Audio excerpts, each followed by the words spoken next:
L'Europe affronte aujourd'hui la plus forte crise migratoire qu'ait connue notre continent depuis la fin de la Seconde Guerre mondiale. Crise migratoire et certainement aussi crise tout court, tant ce que nous vivons depuis ces derniers mois interroge sur le sens même du projet européen. Comment, en effet, ne pas déplorer que nos pays et nos organisations aient été à ce point à la remorque des événements, incapables d'anticiper et tellement lents à réagir? Comment comprendre, encore moins accepter, que certains pays refusent toute solidarité, construisent des murs, déploient des barbelés, autorisent leur armée à tirer sur les réfugiés, revendiquent de faire le tri entre les religions pour n'aider, promettent-ils, que les chrétiens? De telles attitudes sont honteuses et indignes des valeurs de progrès qui légitiment notre présence à tous ici, dans cet hémicycle. L'Europe, ce n'est pas l'égoïsme, ce n'est pas le cœur sec, ce n'est pas le déni de droit, pas la xénophobie, encore moins l'islamophobie. Mes chers collègues, le visage d'un enfant martyr, petite Helen, rejetée sans vie sur un rivage un matin d'été, a bouleversé le monde, sonnant la révolte des consciences. Enfin, quelle réponse apporter maintenant alors qu'il s'agit de sauver des êtres en danger?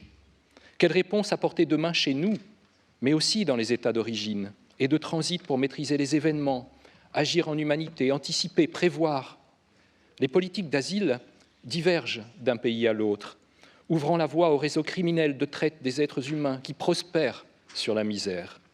Les frontières de l'espace Schengen sont insuffisamment maîtrisées. Les événements ont sonné le glas du règlement de Dublin, inadapté face à une crise d'une telle magnitude, irréaliste et injuste aussi, entraînant des violations du droit au respect de la vie familiale, conduisant à la détention arbitraire, au traitement dégradant, au refoulement.